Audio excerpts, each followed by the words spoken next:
Commission దాకా పోవాలన్నా ఇది ఈ 2 పదాలు. నాకంటే పెద్ద పదాలు ఎవరు వాడలేదు ఈ పరిశ్రమలో. నాన్నే ఎందుకు మీరు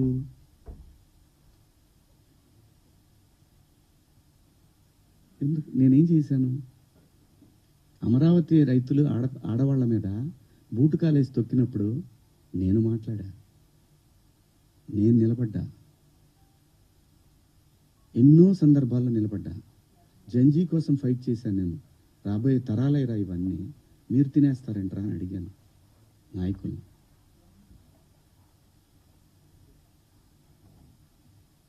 మీరందరూ కూడా మన పేపర్లో కానీ లేదని కానీ ఎప్పుడైనా సరే ఒక మిస్ వార్త ఏదన్నా గబుక్కన మనం టీవీలో ప్రజెంట్ చేసినా కూడా సవరణ అని ఒకటి ఇస్తారు. మీరు మనుషులు మనం సమర్థించుకోవట్లా, పొరపాటు జరిగింది అని చెప్తున్నాను నేను. దానికి మీరందరికన్నా కూడా ఎంత ఇది ఉందో కానీ నేను ఎప్పటికి సెట్ అవుతాను నాకు తెలియదు.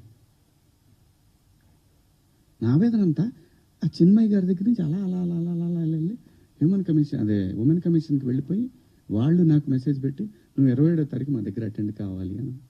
అమ్మ నేను ఆల్రెడీ క్షమాపణ చెప్పాను, వన్స్ మేము రిలీజ్ చేసిన తర్వాత రావాలి. వెళ్తా, చట్టాన్ని గౌరవించాలి, ఖచ్చితంగా వెళ్తా. వెళ్ళి ఒక అపాలజీ లెటర్ ఇస్తా, నాకేం ప్రాబ్లం లేదు, నేనేం సిగ్గుపడను.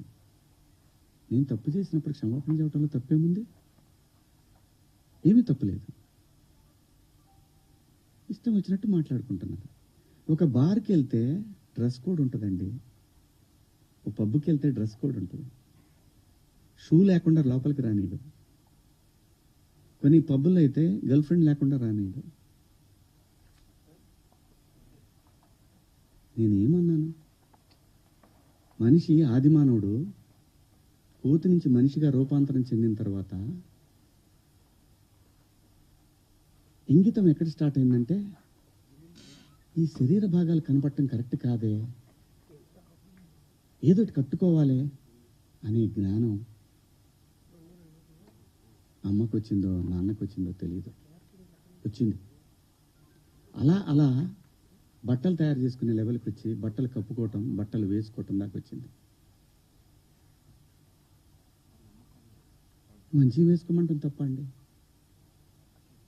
కాదు, ఇదేం సిస్టము? ఆ సిస్టమ్కే పోతామన్న వాళ్ళు పోవచ్చు, ఎవరో తప్పేం లేదు. ఎవరిష్టాలు వాళ్ళవి, ఎవరిష్టాలు వాళ్ళవి. ఇక్కడ నాకు కాన్స్టిట్యూషన్లోని సెక్షన్స్ గురించి చెప్తా. ఈ సెక్షన్ ప్రకారం మహిళల్ని అని చెప్పి టిఎఫ్ఐ ఉమెన్ వింగ్ పెట్టారు. చట్టం నాకు తెలుసు, కాన్స్టిట్యూషన్ చదువుకున్నాను. భారత రాజ్యాంగము హక్కులతో పాటు బాధ్యతలు కూడా ఇచ్చింది. న్యాయమూర్తి దగ్గర ఒక కేసు వెళ్ళినప్పుడు దాని తాలూకా ఇంటెన్షన్ చూస్తాడు. Provoking also crime, provoking also crime.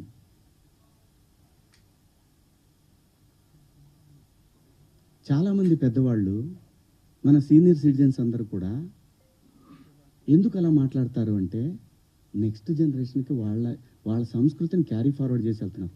వేసుకుంటారా వేసుకోరా మీ ఇష్టం అమ్మా, నేనెవరిని చెప్పటానికి? అలా పోయినప్పుడు ఆ పిల్ల ఇబ్బంది పడితే అది చూసి తట్టుకోలేక మాట్లాడానే తప్ప ఎవరే బట్టలు వేసుకుంటే నాకేంటండి? పోనీ మీరెవరన్నా ఆ పిల్లకి అండగా నిలబడ్డారమ్మా? ఒక్కళ్ళన్నా నిలబడ్డారండి? ఇది తప్పు, ఇంతమంది ఒక ఆడపిల్ల మీద దాడి చేయటం అని మాట్లాడారా? ఆ బిడ్డ కోసమే నేను మాట్లాడాను.